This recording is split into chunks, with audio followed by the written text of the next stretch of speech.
자, 이분 댓글 한번 봐보죠. 위가 아파서 못 먹겠습니다. 비타민C. 그래서 어떤 분이 밑에다가 이렇게 글을 달았습니다. 적은 양부터 시작해 보세요. 왜 비타민C를 먹으면 이제 위가 왜 아플까요?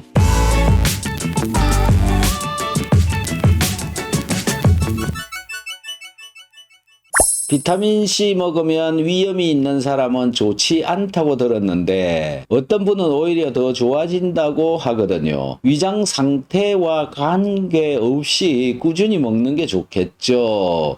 이렇게 적어 주었어요. 자, 위에 염증이 있는 경우에 비타민C가 들어가면 저 비타민C가 위장 그 염증 생겨 있는 곳에 강한 자극을 주게 됩니다. 그래서 느낌이 오는 거죠. 자, 이런 경우에 그럼 어떻게 해야 되느냐라는 건데요. 식사 후에 1000mg 정도 먹어보고요. 그런데 느낌이 있으면 500mg으로 줄이는 겁니다. 그래도 느낌이 있으면 더 또 줄이는 겁니다. 자, 1g을 먹었는데 식후에 아무렇지도 않다. 그러면 1.5g으로 또 늘려서 먹어보는 겁니다. 그렇게 양을 늘려서 먹고요. 음식에 소금을 충분하게 넣어서 먹으면 위장 문제가 해결이 된다라는 거고요. 여러분들 위장 속에 위염이 있는지 없는지를 내가 알 수가 있습니다. 빈속에 비타민C를 1g 정도 먹어보고 아무렇지도 않다. 그러면 위염이 별로 없다. 근데 1g 먹었는데 쏙 쓰리거나 뭔가 자극이 온다. 그러면 위에 염증이 있다 이겁니다. 이런 걸로 위장에 문제가 있는지 없는지 테스트를 할 수가 있습니다. 자, 비타민C는요. 위염에 문제가 있는지 없는지도 알려주기도 하고요. 또 위염을 고쳐주기도 하고요. 그리고 소화가 잘 되도록 해주는 거다. 그래서 열심히 챙겨 먹는 것이 좋다. 뭐 남들 다 먹고 있는데 나만 안 먹을 이유가 없겠죠. 자, 다른 거 밑에 또 한번 볼게요. 박사님 말씀 같이 저도 비타민C 처음 먹을 때 문제가 많았습니다. 위도 아프고 설사도 하고 꿈도 자주 꾸고 두통도 오고 백내장도 오고 방구도 나오고 이걸 계속 먹어야 되나 고민이 많았는데 믿고 버티고 1년 정도 먹으니까 이제서야 왜 먹어야 되는지 알게 되네요.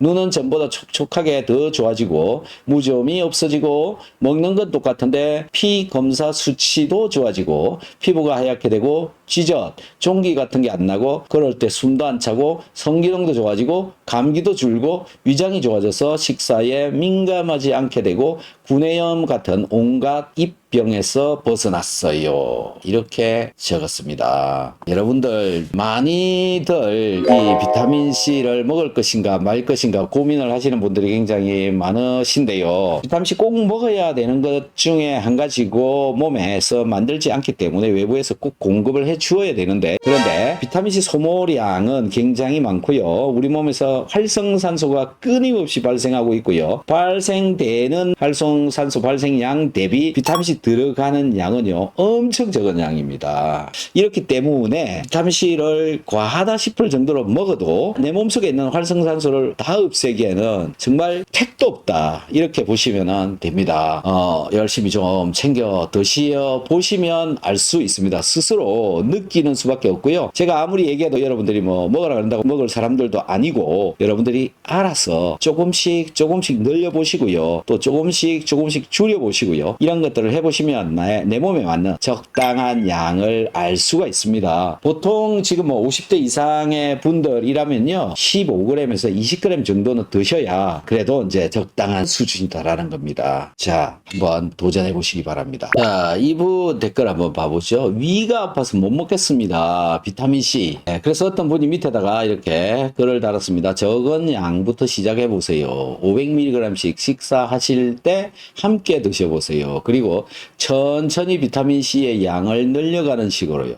비타민C가 위장도 튼튼히 만들어 줄 거예요. 이 아랫부분은 비타민C를 굉장히 잘 조절해서 드시는 분이고요. 이 위에 있는 분은 비타민C 1g 정도 드셨지 않았을까 싶거든요. 왜 비타민C를 먹으면 이제 위가 왜 아플까요? 손에 염증이 나 있어요. 손이 까졌습니다. 여기에 소금물이나 과산화수소나 에탄올이나 이런 거 집어넣으면 따갑죠. 그런데 염증이 없다. 깨끗하다. 지금 제 손처럼 아무런 문제가 없다. 그럼 여기에 소금물 같은 거 떨어져도 아무렇지 않죠. 바로 이겁니다. 내 위장에 문제가 있으면 비타민C가 들어가게 되면 느낌이 온다, 통증이 일어난다, 이런 일이 생기는 겁니다. 그래서 비타민C를 먹어서 이런 일이 생기면 양을 줄이면 됩니다. 그래서 500mg으로 줄인다. 500mg 먹었는데도 그렇다. 그러면 또 줄이는 겁니다. 250mg. 그래도 그렇다. 그럼 또 줄이는 겁니다. 식후에 이렇게 계속 드셔보시면 결국은 많이 드실 수 있는 사람으로 된다. 자, 이분의 경우에는 이제 절대 속쓰림 없습니다. 저도 역류성 식도염으로 기침이 나와서 잠을 설치기도 했는데 비타민C를 먹고 일체 기침도 없고 위장이 좋아졌습니다.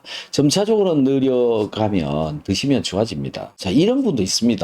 절대 속쓰림 없습니다. 이런 얘기까지 하는 거거든요. 그래서 여러분들이 현재 비타민C를 먹음으로 인해서 내 몸에 오고 있는 여러 반응들, 그거 다 이유가 있어서 오는 것이다 라는 거죠. 비타민C가 나를 뭔가 나쁘게 해서 오고 있는 게 아니라 내 몸에 문제가 있어서 위장이나 두통이나 수면이나 이런데 영향을 주게 된다. 이렇게 되는 겁니다. 뭘 해야 될지 잘 모르겠죠. 전화를 주세요. 상담을 해보시면 알 수 있습니다. 나한테 무슨 문제가 있는지. 비타민C 한 개만 가지고도요, 여러 가지를 알 수가 있다. 먹어보면 무슨 현상이 나타나느냐에 따라서 여러 가지를 알 수가 있다.